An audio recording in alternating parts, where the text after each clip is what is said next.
दरे हुसैन पर मिलते हैं हर ख्याल के लोग, ये इत्तेहाद का मरकज़ है आदमी के लिए। दरे हुसैन पर मिलते हैं हर ख्याल के लोग, ये इत्तेहाद का मरकज़ है आदमी के लिए। जी हाँ दोस्तों, शहर गुलिस्तान बेंगलुरु में एक बार फिर हज़रत इमाम हुसैन के परचम तले इत्तेहाद व इत्तेफाक का मंजर, मजहबी रवादारी का मंजर, भाईचारे का मंजर, हिंदू मुस्लिम सिख ईसाई आपस में हैं भाई भाई का मंजर। कंप्यूटर बाबा हर ऐसे आयोजन में जाते हैं जहां हिंदू मुस्लिम सिख ईसाई और आपस में हैं भाई भाई, जहां ये नारा रहता है वहां पूरे देश में हर कोने कोने में होता है।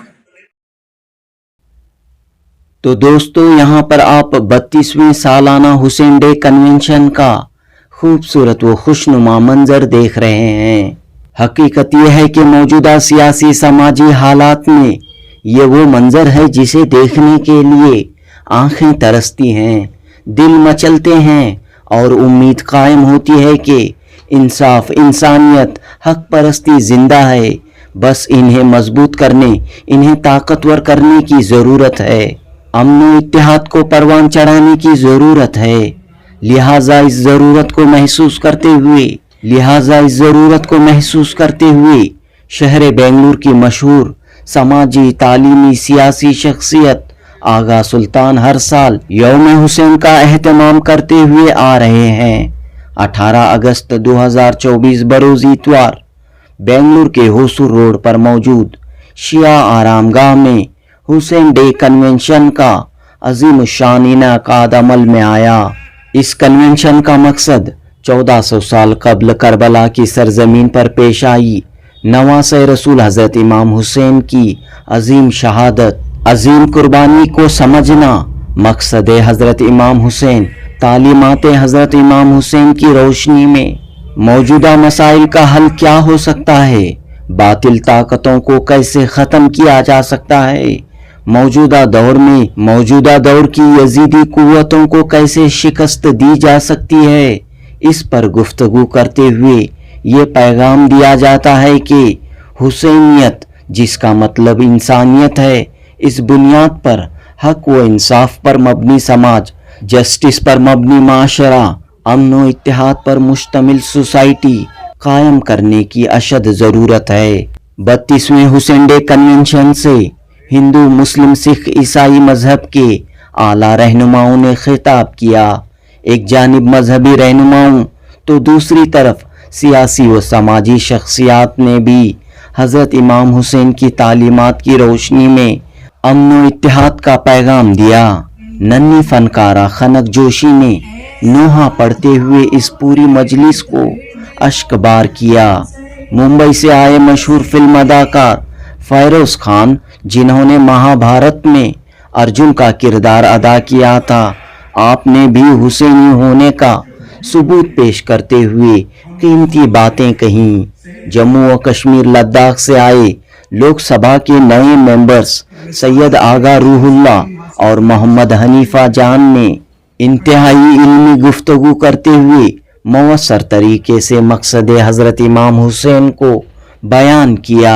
उत्तर प्रदेश से आए मारूफ आलिम दीन मौलाना तौक़ीर रज़ा खान ने शिया भाइयों को ये पैगाम दिया कि वो हज़रत इमाम हुसैन की शख्सियत को हर तबके, हर मजहब, हर मसलक, हर मकतब फ़िक्र के लिए आम करें, इजारादारी के माहौल को ख़त्म करें। मध्य प्रदेश से आए बाबा नामदेव दास त्यागी, जो कंप्यूटर बाबा के नाम से मशहूर हैं, आपने कहा कि हज़रत इमाम हुसैन ने सिर्फ़ और सिर्फ इंसानियत के लिए अपनी जान कुर्बान कर दी थी। इस मौके पर ईसाई मजहब के रहनुमा फादर डंजिल लोबो और सिख मजहब के रहनुमा गुरु ज्ञानी बूटा सिंह ने करबला की रोशनी में अपने ज़रीन ख़यालात पेश किए। दोस्तों, इस पूरे इजलास में डॉक्टर सूफी राज जैन का खिताब तवज्जो का मरकज़ रहा। सूफी राज जैन ने कहा कि वो नास्तिक थे, किसी भी मजहब पर यकीन नहीं रखते थे, लेकिन जब उन्होंने होश संभाला तो वो नास्तिक से हुसैनी बन गए। और मुझे खुशी इस बात की है कि मैं नास्तिक से आस्तिक नहीं बना, यानी मैं नास्तिक से धार्मिक नहीं बना, मैं नास्तिक से हुसैनी बना।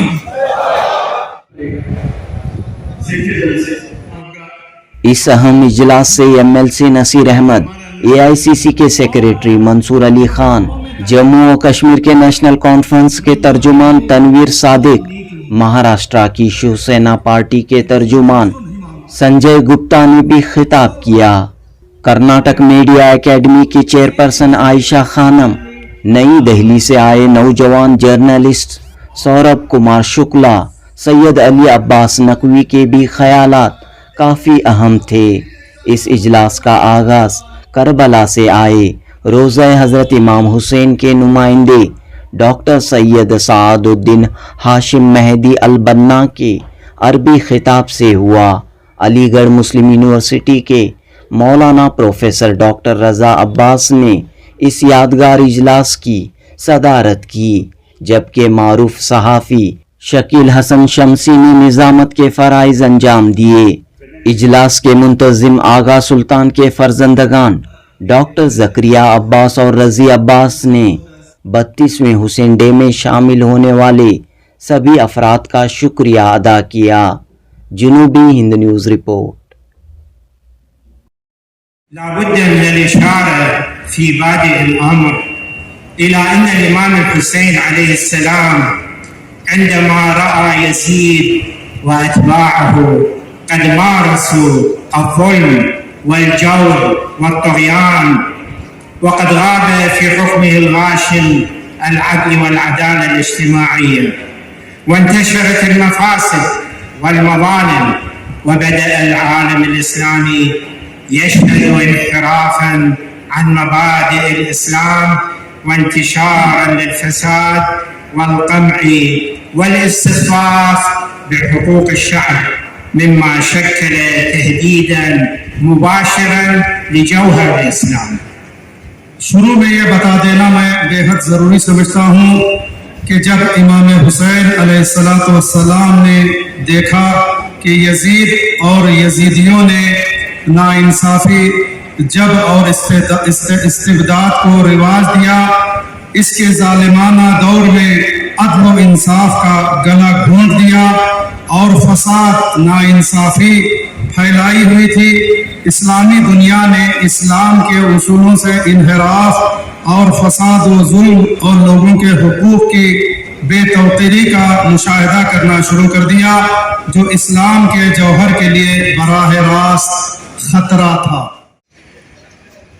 हजरत इमाम हुसैन जी, जब मैं इनको पढ़ रहा था, यूट्यूब पे देख रहा था, तो करबला में जब ये पहुंचे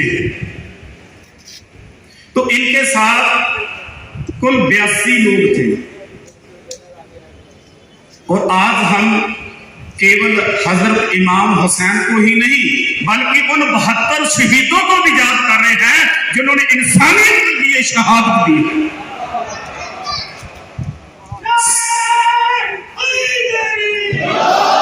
जिन्होंने सच और हक की बात की है, और ये तो मानना पड़ेगा जो सच और हक की बात करता है वो बहुता समय जिंदा नहीं रहता, उसको शहीद कर दिया जाता है, मार दिया जाता है, कत्ल कर दिया जाता है। और जिनके अंदर इंसानियत होती है ना, वो इस सच और हक की बात करता है।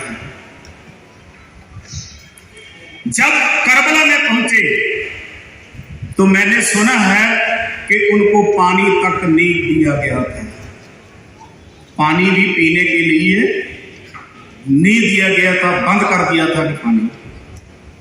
खाना तो बहुत दूर की बात है, पानी भी नहीं दिया गया था। और 22,000 लोग थे जो 72 लोगों को कत्ल करने और शहीद करने के लिए आए थे। जब मैं सिख इतिहास को और इमाम हुसैन के इतिहास को देखता हूं, उसको कंपेयर करता हूं, तो मेरे को उसमें कोई भी एक रंजक मात्र भी कोई फर्क नहीं दिखता, क्योंकि एक शायद गुरु गोविंद सिंह महाराज जी जिनके साथ केवल 40 थे और 10 लाख का मुकाबला उन्होंने पंजाब की धरती के ऊपर चमकौर की जंग में किया था। एक तरफ 40 थे, एक तरफ 10 लाख की गिनती में थे। इधर एक तरफ 72 लोग हैं और एक तरफ 22,000 लोग हैं। अगर और देखें, जब उनको शहीद किया था तो मैंने सुना वो उस समय असर का नमाज का जो वक्त हो गया था तो वो नमाज पढ़ रहे थे जब उनको शहीद किया गया था। और गुरु अर्जन देव जी महाराज तत्ती तवी के ऊपर बैठे थे और नाम जप रहे थे जब उनको शहीद किया गया था। क्योंकि जो इबादत करता है ना, शहादत उसी को नसीब होती है। जितनी बड़ी इबादत होगी उतनी बड़ी शहादत होगी। अगर भी इबादत बड़ी नहीं है तो शहादत बड़ी नहीं होगी, क्योंकि इबादत बड़ी है तो शहादत बड़ी है। Whose name resonates with the timeless values of justice, of sacrifice and steadfastness. On this day we remember not just a historical event which happened many years back, but a profound lessons and enduring legacy that Imam Hussain has imparted to all of us.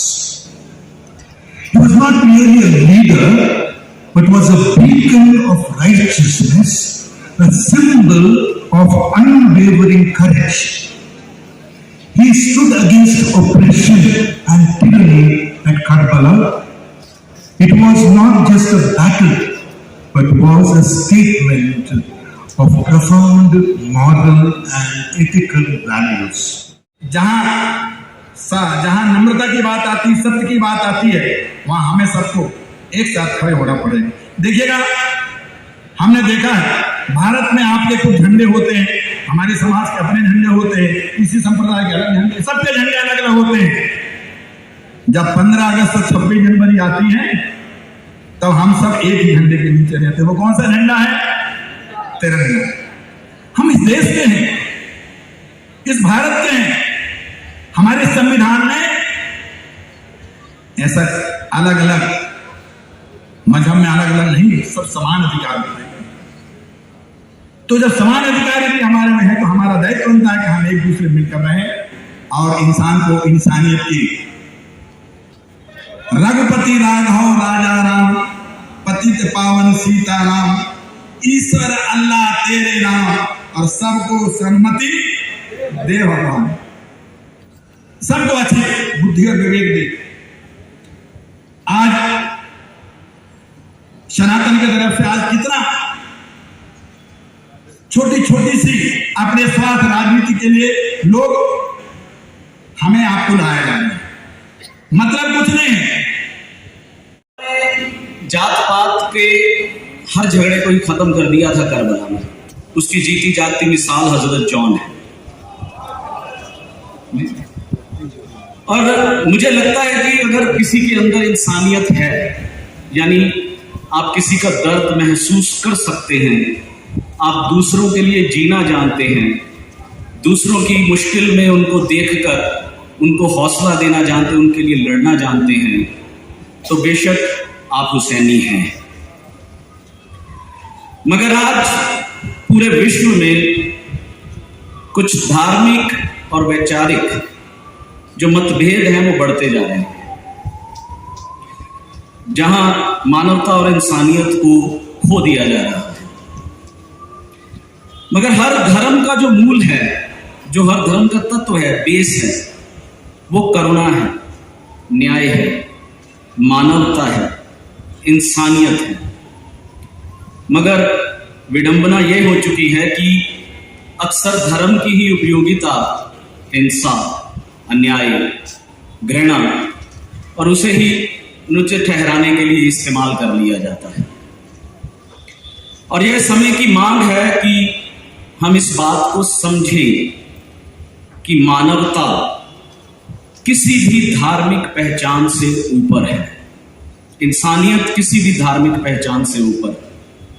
सच्चा न्याय और सत्य ये तभी हमें मिल सकते हैं जब हम सांप्रदायिक मतभेदों से ऊपर उठकर मानवता को प्राथमिकता देना शुरू करेंगे, जैसा कि मौला ने करबला में करके दिखाया।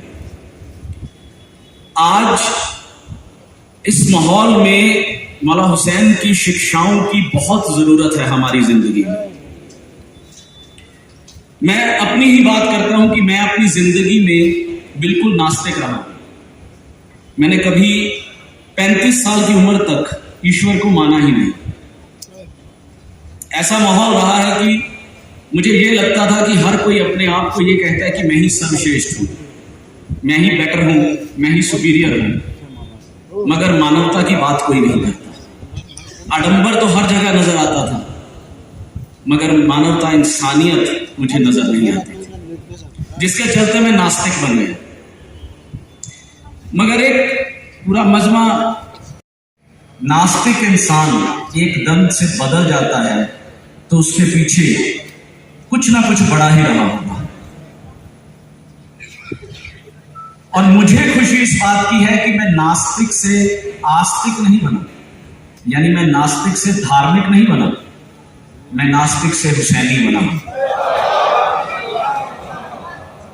क्योंकि जो हुसैनी होगा वो इंसानियत का पुजारी होगा, वो किसी धर्म का पुजारी नहीं होगा। कि मौलाए कायनात पर आपने अपनी इजारेदारी कायम कर ली है।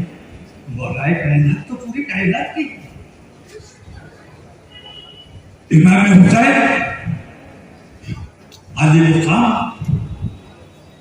मैं यहाँ पर एक बात कहना चाहूंगा, जैसे अभी आप जिक्र किया था किसी ने, उन्होंने जिक्र किया था कि मुहर्रम की मुबारकबाद आपको, और मैंने भी देखा कि बहुत से लोग नए साल की मुबारकबाद देते हैं।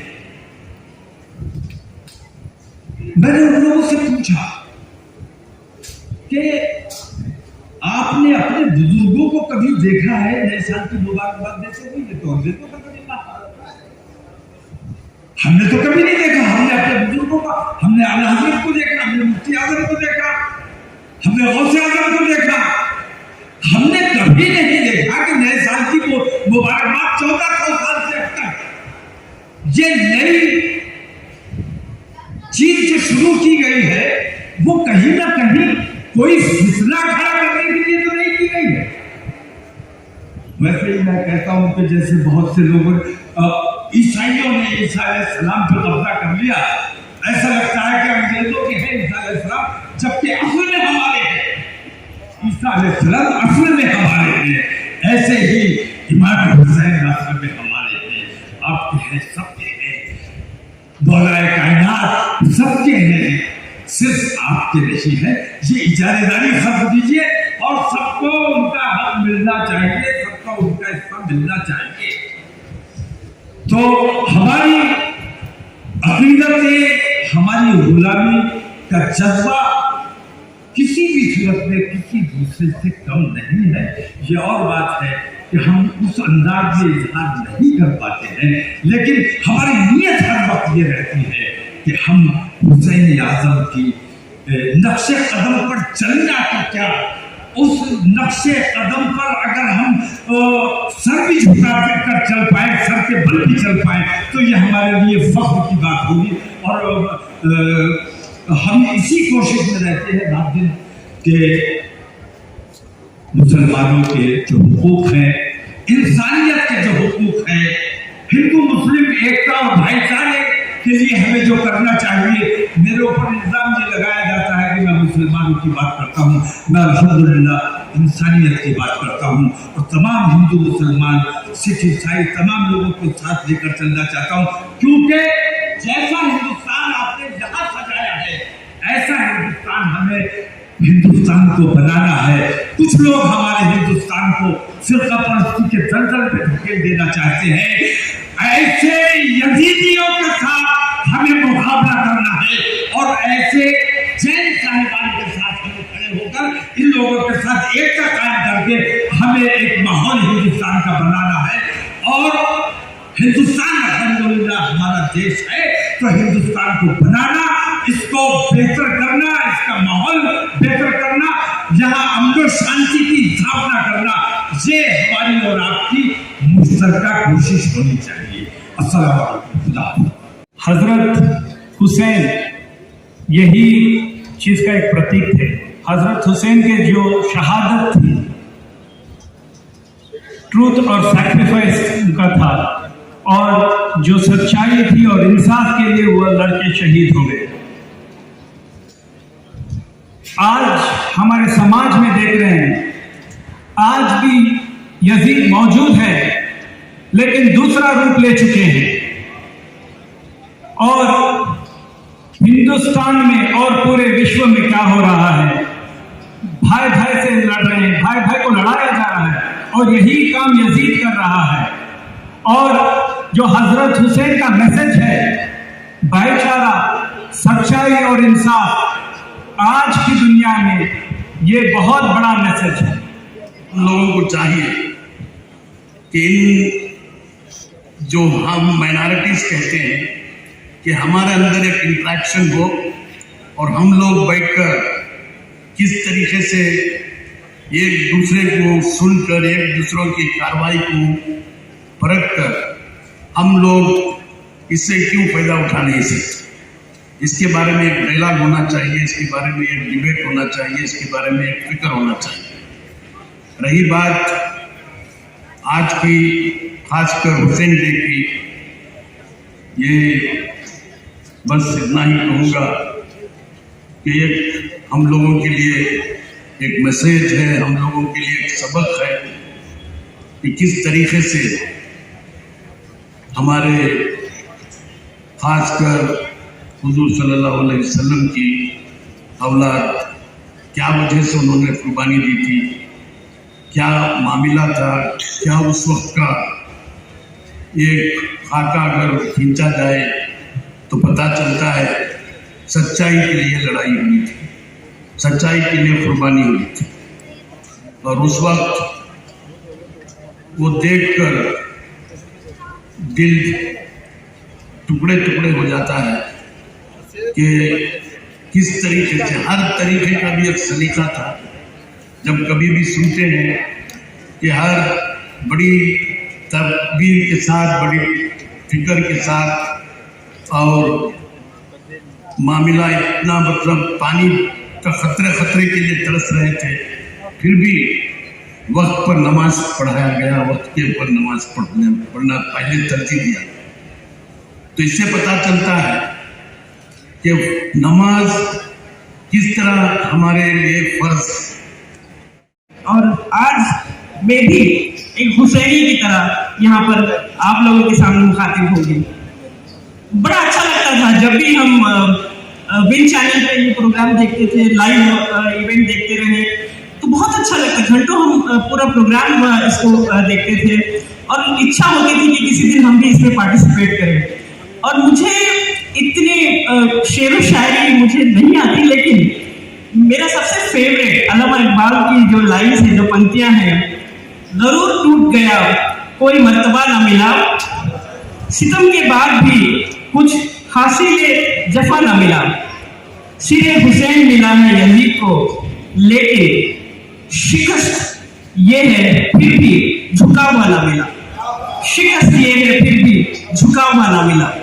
कितने फख्र की बात है, कितना गर्व होता है इन पंक्तियों पर, इन लाइन्स को सुनकर जोश आ जाता है। और यहाँ पर मौजूद आप तमाम यंगस्टर्स, युवाओं को देख के बहुत ही एक जोश, एक क्या कहूँ, एक स्पिरिट अंदर से जाग जाता है। तो ये जो पंक्तियां हैं, ये जो लाइन्स हम बात करते हैं, इस पर अगर हम सोचें कि क्या हम आज इमाम हुसैन के बताए गए रास्ते पर चल रहे हैं, क्या हम हर रोज, हमें से कई लोग हैं जो इस बात से शर्मिंदा होंगे कि हम इस रास्ते से भटक गए हैं। इस बात को लेकर हमें इस बात का नॉलेज करना जरूरी है कि हम इस हुसैन के रास्ते से कहीं ना कहीं भटके हुए हैं। यहाँ पर मौजूद तमाम जो युवा शक्ति है, जो यंगस्टर्स है, आप सब ने आप एक एक इंडिविजुअल यहाँ पर इमाम हुसैन के वॉलंटियर इमाम हुसैन को एक हीरो की तरह पूरी कम्युनिटी में सामने रख सकता है। लेकिन हम में से कितने लोग ये करते हैं, कितने लोग इस पैगाम को हम पीछे छोड़ गए हैं। ये हमारे लिए बहुत ही शर्मिंदा करने वाली बात है। अक्सर दोस्तों हमारी गलती ये है कि हम हमारे इस्लाम की कुछ अच्छाइयाँ हैं उन्हें लोगों के सामने बयान करने से कतराते हैं।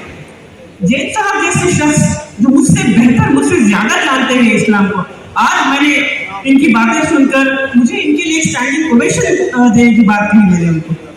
अक्सर मुझे मैसेज आते थे मुहर्रम के दिन, हैप्पी मुहर्रम। हैप्पी मुहर्रम का मतलब क्या है? मतलब अपने दोस्त से विश करते हैं कि हैप्पी मुहर्रम।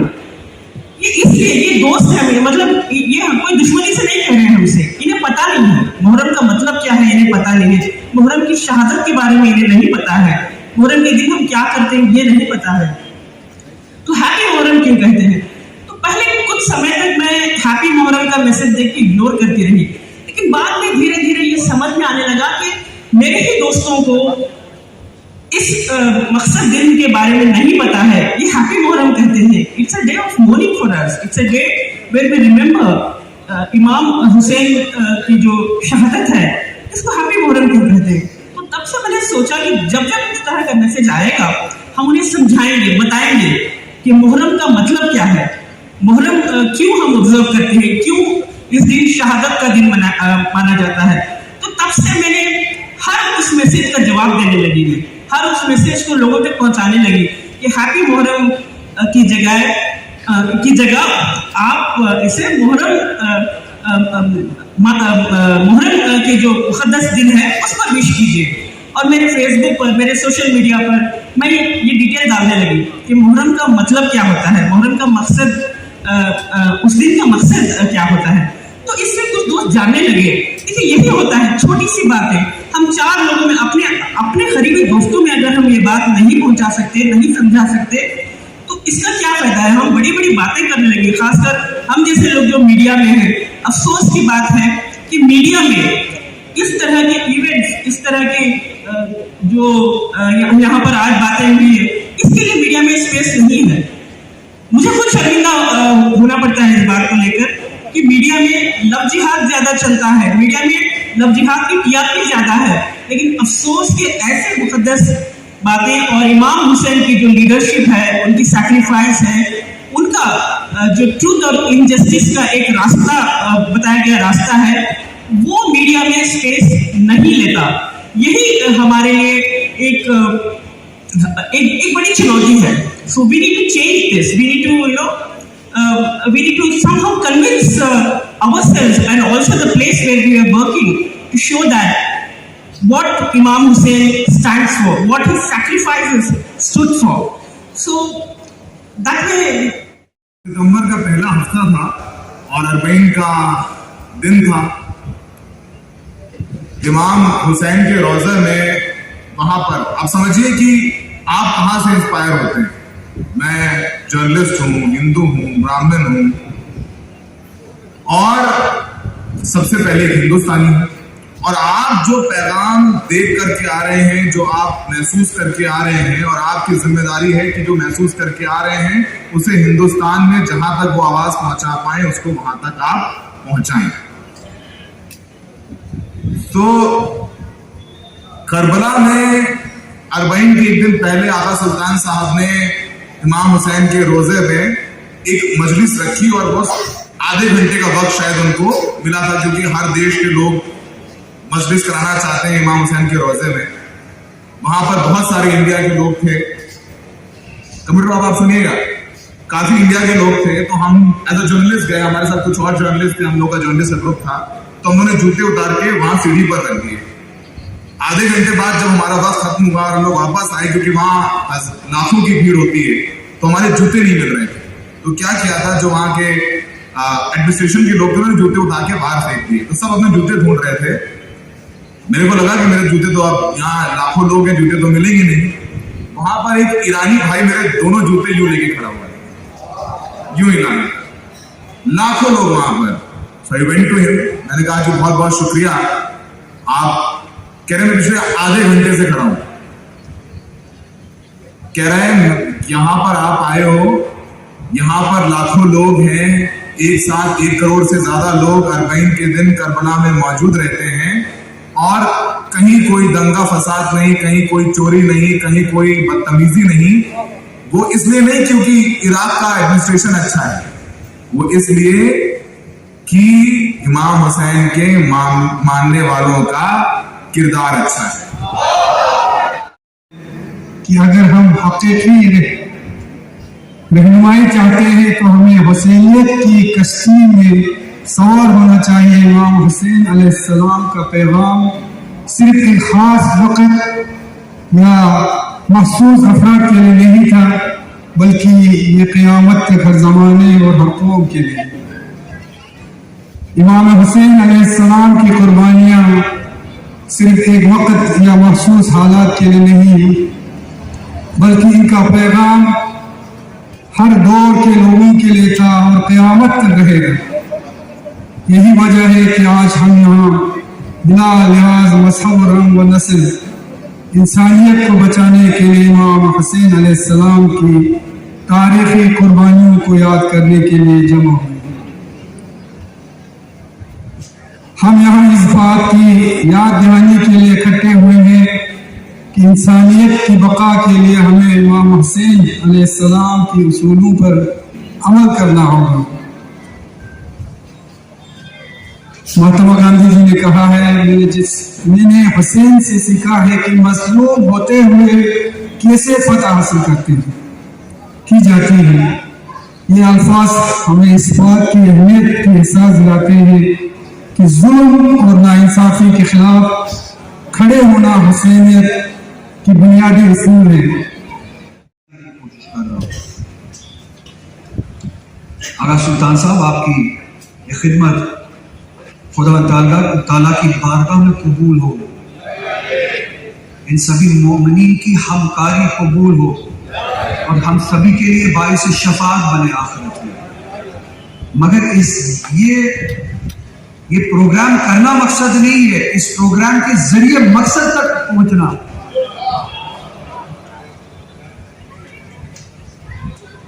मकसद क्या है? हदफ है इमाम हुसैन, हदफ का पीछा करो।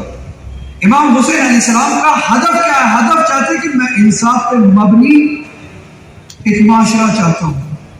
न मुसलमान, न सिख, न ईसाई, न हिंदू, न कुछ, कोई मकसद नहीं, कोई मतलब नहीं। जिसे हिंदू रहना हो रहे, जिसे सिख रहना हो रहे, जिसे मुसलमान रहना हो रहे, मगर आदिल हो, मुंसिफ हो, इंसान हो, उसमें अच्छाई हो, इंसाफ, बिल्किस जस्टिस की आपने बात। अमीर अल-मोमिनीन अलैहिस्सलाम से किसी ने पूछा इंसाफ क्या है, इंसाफ क्या है?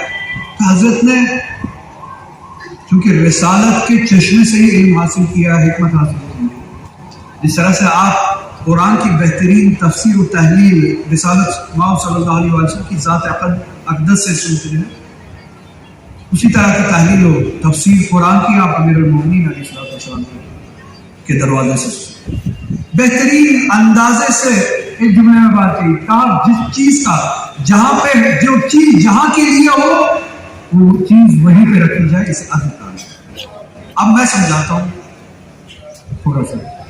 मतलब ये है, अगर जो चीज जहां के लिए बनी हो वहां पे ना हो, उस शक्ल में ना हो, उस जगह पे ना हो, तो फसाद बन जाता है। फसाद ये है और अदल ये है, जूता पैर के लिए है, जिस दिन सर पे बांधा जाए फसाद बन जाए। टोपी सर के लिए है, जिस दिन पैरों में बांधी जाए हर कोई कहेगा क्या बात है, ये कुर्सी बेशऊरी की बात है, दीवाना हो गया है, अकल खोई है। जूता सर पे पहना है, टोपी पैरों में पहनी है, टोपी की जगह सर पे है, जूते की जगह पैरों में है। ये कौन सा फसाद बनाया है इसने अपने हाल का? ये मामूली सी बात अगर समझ में आए, इमाम हुसैन अलैहिस्सलाम किस तरह का माशरा चाहते हैं, जिस माशरे में अदल का मतलब हर कोई चीज अपनी जगह पे सही तरह से। दो तीन चीजें कहनी है। एक तो ये जो मिस इन्फॉर्मेशन कैंपेन आजकल चलता है, और खासकर मुहर्रम के बारे में या जुलजना के बारे में, उसको हमें बहुत सोच समझ के उसके ऊपर जो हमारे दीनी लीडर्स हैं उनको सोचना पड़ेगा कि इसको हम ठीक कैसे करें। मैं एक छोटा सा आपको एग्जांपल दूंगा कि पिछले दिनों सोशल मीडिया पे एक बहुत ही वरिष्ठ पत्रकार थी इंग्लैंड की, उसने वो ट्वीट किया था जुलजना पे। जुलजना पे हम लोग उसके चादर थी, निशान किए थे, तो उसने मिस इन्फॉर्मेशन उसमें ये दे दी कि हमने जो इस जुलजना को है इसको एक्चुअल में काटा और इसको इतना दर्द हो रहा है, उसके बावजूद हम इसको आशुरा के जुलूस में निकाल रहे हैं। फिर मैंने उसको रिपोर्ट भी किया था, उसको वो हो गया। बट मेरा मेन मकसद ये है कि हम लोगों को थोड़ा सा इसमें क्लैरिटी आनी चाहिए, ताकि जो मैसेज है जस्टिस एंड ट्रुथ की वो सही जाए, कहीं लोगों में कोई गलत बात ना जाए। आगा साहब ने बहुत ज़हीन तरीके से तकरीर की, हमारे जेल साहब ने बहुत अच्छी बात कही, हमारे कंप्यूटर बाबा साहब ने अभी कश्मीर की बात की और कहा कि कश्मीर में वो जा रहे थे तो उनके शिकारा वाले ने उसके बारे में बात की। कंप्यूटर बाबा साहब जो हमारी रियासत है और जो वहाँ के लोग हैं बहुत नेक लोग हैं, बहुत प्यार करने वाले लोग हैं, लेकिन बहुत जुल्म के शिकार हैं।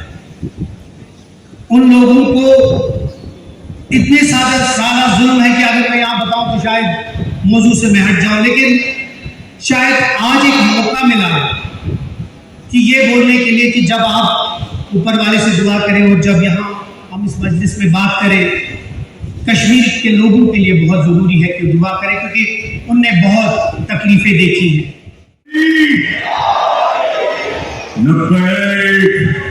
या हुसैन,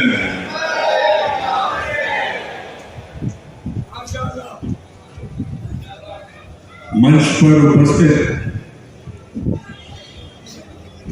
तमाम महानुभावों, मेरे समक्ष बैठे हुए हुसैन के शहीदे हुसैनी, आप सबको फिरोज खान की तरफ से अस्सलाम वालेकुम। और अभी अगर मैं महाभारत की भाषा में कहूं तो आप सबको इस कुर्ती पुतरीन का प्रणाम। देखिए, मुझे बेहद खुशी हो रही है यहाँ आके, क्योंकि हिंदुस्तान एक मेरा ऐसा देश है जिसमें इतनी सारी डाइवर्सिटीज है, जो फख्र से कह सकता है कि महाभारत जैसा काव्य जो हिंदुस्तान नहीं पूरे वर्ल्ड में अपना नाम करा है, उसका प्रोटैगनिस्ट, उसका मेन कैरेक्टर, उसका हीरो कोई और नहीं, फिरोज खान। ये कोई तकब्बुर की बात नहीं है, लेकिन इसके पीछे राज क्या है? मैं सबसे पहले आगा सुल्तान साहब का तहे दिल से मशकूर हूं, ममनून हूं कि उन्होंने मुझे ये पादान दिया कि मुझ जैसे नाचीज की आवाज आप तक पहुंचे। दोस्तों, महाभारत से ही शुरू करूंगा मैं और ये बताऊंगा कि इमाम हुसैन किस तरह से हम सब पर किसी न किसी तरह से वो प्रेरणा देते हैं, जिसके नक्शे कदम पर अगर हम चल पड़े तो यकीन मानिए हम अगले की कुंडली का योग बदल करने की ताकत रखते हैं। मैं अपने दिल में इसके मुशहरे रखता हूं मेरी धड़कन में, मेरी रूह में, मेरे सांसों में हुसैन का इश्क समाया हुआ है। मेरे ही नहीं, मेरे कौम के, मेरे कबीले के, यहां तक के वो सब लोगों के दिल में हुसैन बसे हैं जो मजलूमों के साथ हैं, जो जुल्म के साथ बगावत करते हैं, जो जुल्म को अपनाते नहीं है। इसकी हुसैन उन सब के लिए क्या है? क्या तुम्हारे कौन से धर्म से हो? क्या बहन मेरी बैठी हुई है, देखी माशाल्लाह किस तरीके से सुना है। आखिर ये है कौन सी कौम?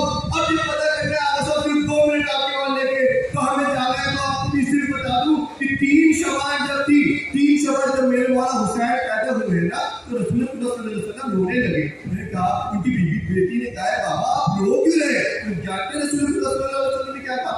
बेटी मैं इस बिना पे रो रहा हूँ कि जो तेरा लाल है ना, वो यहाँ से कई किलोमीटर दूर अकेला शहीद कर दिया जाएगा। तो बाबा मैं तो होंगी ना? उनके नहीं बेटी तू भी नहीं होगी। तो बाबा आप तो होंगे। नहीं बेटी मैं भी नहीं होगा। अच्छा बाबा मेरा शौहर अली तो होगा ना? नहीं बेटी अली भी नहीं होंगे। तो जनाब फातिमा ज़हरा ने कहा कि बाबा फिर आखिर रोएगा कौन? मेरे हुसैन का जनाजा कौन उठाएगा? उस पर मातम कौन करेगा? तो रसूल सल्लल्लाहु अलैहि वसल्लम तो खुद इस्लाम में आए। उन्होंने एक लफ्ज कहा, सुनिए उन्होंने एक लफ्ज कहा, बेटी तेरे हुसैन रोने के लिए एक ऐसी कौम पैदा होगी जिसके बूढ़े उसके बूढ़े पे रोएंगे, जिसके बच्चे उसके बच्चे पे रोएंगे, जिसकी औरतें उसकी औरतों पे रोएंगी। अब मैं पूछना चाहता हूँ, आप सब ये सब कहा जाता है कि रसूल इस्लाम है, क्या रसूल सल्लल्लाहु अलैहि वसल्लम ये नहीं कह सकते थे कि बेटी हमारे मुसलमान होंगे? क्या रसूल सल्लल्लाहु अलैहि वसल्लम नहीं कह सकते थे कि बेटी तेरी औलादों में से होंगे या सैयद ज़ादे होंगे? उन्होंने कहा कि बेटी एक ऐसी कौम पैदा होगी। अब मैं पूछना चाहूंगा अगर साहब सबसे कि भैया आपकी वो कौम कहाँ है? तो जब हमें अगर एक कौम देखनी है ना, तो आइए अरबईन पे चलते हैं, आइए आशिरे पे चलते हैं। हिंदू बाबा हिंदू लोग आएंगे, थासे लेके जाएंगे, ये हमारे हुसैन बाबा है। सुन्नी भाई से पूछेंगे हुसैन रज़ियल्लाहु ताला है। हमारे सिख भाई से पूछेंगे, आप देखेंगे वो भी कहेंगे हुसैन हज़रत हुसैन साहब है। यहाँ तक कि आप हिंदू मुस्लिम सिख ईसाई सबको को यहाँ पर देखेंगे, सब कहेंगे हुसैनियत जिंदाबाद, हुसैनियत जिंदाबाद। हम तो हुसैन के चाहने वाले हैं। तो हमें ये मालूम पता चला कि जो बोला हुसैन का चाहने वाला होता है वो इंसानियत का चाहने वाला होता है। तो जो इंसानियत के रास्ते पर चलता है तो बोला हुसैन के रास्ते पर चलता है। और सलाम करके आका साहब क्या अपनी फातिमा ज़हरा सलाम ने चुना। दुनिया में सिर्फ 2 ही तरह के धर्म होते हैं, एक इंसानियत का और दूसरा जो इंसानियत के दरिंदे होते हैं। तीसरा कोई धर्म नहीं है। हिंदू मुस्लिम सिख ईसाई हम सब में एक ही बात कॉमन है कि हम इंसान हैं। और हुसैन साहब इंसानियत के रास्ते पर चलते हुए शहीद हुए थे, ना कि किसी गलत रास्ते पर चलते हुए। इसीलिए हुसैन साहब को हम सभी मानते हैं, मगर यजीद को कोई नहीं मानता। उस पर मैं कह सकता हूं कि चिराग तुम्हारे देखकर मचल रही है हवा, कई दिनों से तेज चल रही है हवा। बना रहे थे जो किस्से किसी की तबाही के, उन्हें खबर ही नहीं कि कब रुख बदल गई हवा। हुसैन खेला है कितना करीब, मेरा हिंदुस्तान है, मेरा हिंदुस्तान है।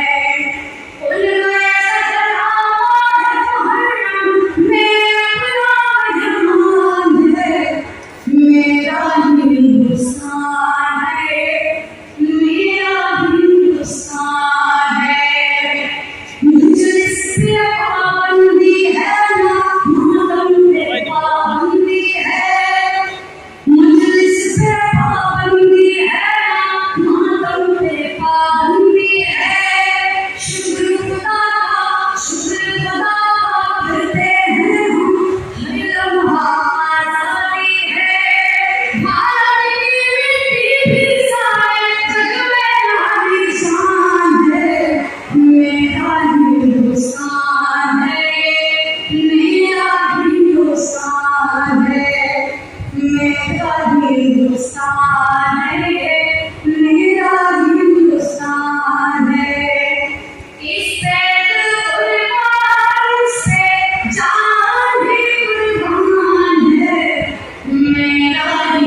हिंदुस्तान है, मेरा हिंदुस्तान है। बस एक सजदे ने सारे कर्म खरीद लिए। अगर सुनना है तो सुनने की तरीके से सुनना। बस एक सजदे ने सारे कर्म खरीद लिए। बस एक सजदे ने सारे कर्म खरीद लिए। मेरे हुसैन ने दोनों हरम खरीद।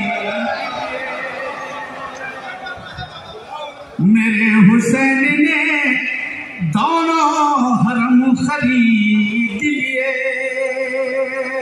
और बेंगलोर में शेर पढ़ा हूं, दुनिया में जाना चाहिए। लिखा था लफ्ज़े वफा आज एक परचम पर।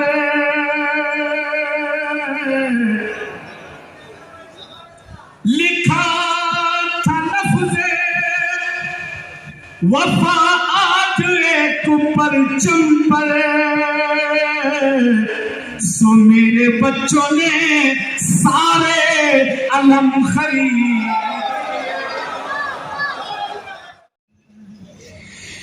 जल गए खैमे, छिन गई चादर, मार गए सब भाई। खैमों का पहना देती है ज़ैनब और तन्हाई। शाम गरीब आया, शाम गरीब आया।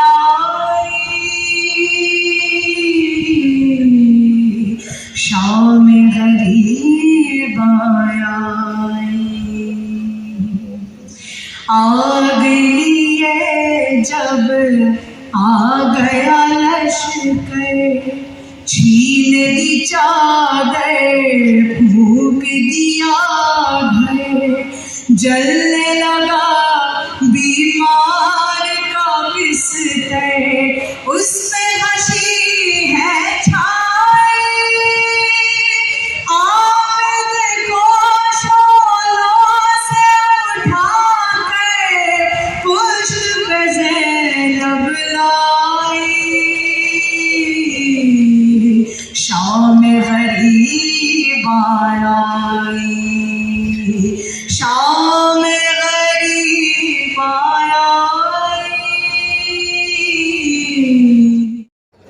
मैं पैगाम यही देना चाहता हूँ कि इमाम हुसैन अलैहिस्सलाम की कुर्बानी ना केवल कुर्बानी तौर रह गए। कुर्बानी क्यों हुई? उनकी आइडियोलॉजी स्प्रेड होना है। ये आइडियोलॉजी यूनिवर्सल है, ये किसी कौम की नहीं है, या ना मुस्लिम की है, ना हिंदू की है, ना सिख की है। ये पूरी ह्यूमैनिटी के लिए है। इमाम हुसैन की कुर्बानी एक यूनिवर्सल एग्जाम्पल है, क्योंकि वो हक के लिए लड़े। और वो उन्होंने वो दौरान जो यजीद, मतलब यजीद जो था, उसके अगेन जो आवाज़ उठाकर उन्होंने कुर्बानी दी। यजीद को कोई आज उसकी खबर तक कहाँ है मालूम नहीं, और उसका नाम कोई लेता नहीं। आज इमाम हुसैन अलैहिस्सलाम का नाम गली गली खोले गूंज रहा। अल्हम्दुलिल्लाह, मैं जो है खानका वासिया बेंगलोर से सूफी सैयद आरिफ हुसैन शाह वासी, हर साल जो है यहाँ पर हुसैन डे मनाया जाता है। इसमें जो है हम लोग हिंदू, मुस्लिम, सिख, ईसाई सब जो है हम मिलकर जो है हुसैन डे मनाते हैं। अल्हम्दुलिल्लाह बहुत बेहतरीन प्रोग्राम है। अगर आका सुल्तान साहब का ये बड़ी अच्छी कोशिश है। और इमाम हुसैन अलैहिस्सलाम पैगाम है कि इंसानियत, और इमाम हुसैन अलैहिस्सलाम ने उस वक्त यजीदियों से जिस तरह से लड़ा, आज भी यजीदी मौजूद हैं, उनसे हमें लड़ने का पैगाम इमाम हुसैन अलैहिस्सलाम ने दिया। Mention a few names of those who have stood with us in this very intense times where the weather was against us. So I would like to start off firstly with the 10th team, Mr. Imran Khan from Amanullah Khan and Sons, for the wonderful infrastructure that you see. They have really given us the level up that we and Imam Hussain and his message deserve. And along with that, Mr. Shoaib from Sharif Brothers, who has been a part of this team for more than 20 years, Ganesh and team, who's a part of Sharif Brothers, Mr. Ali Naki and team, the ever so passionate fleet of cars that picks up and drops all the guests, who have been very, very punctual and very, very kind and very cooperative with us. I would like to also thank Galaxy Electrical, Mr. Shaukat, Jameel, Akram, who have always made this event feel like their own, and they have done their level best more than they can to support us, even though our requests have always been beyond what a regular, vendor would do. Along with that, I would like to thank Mr. Vijay and team.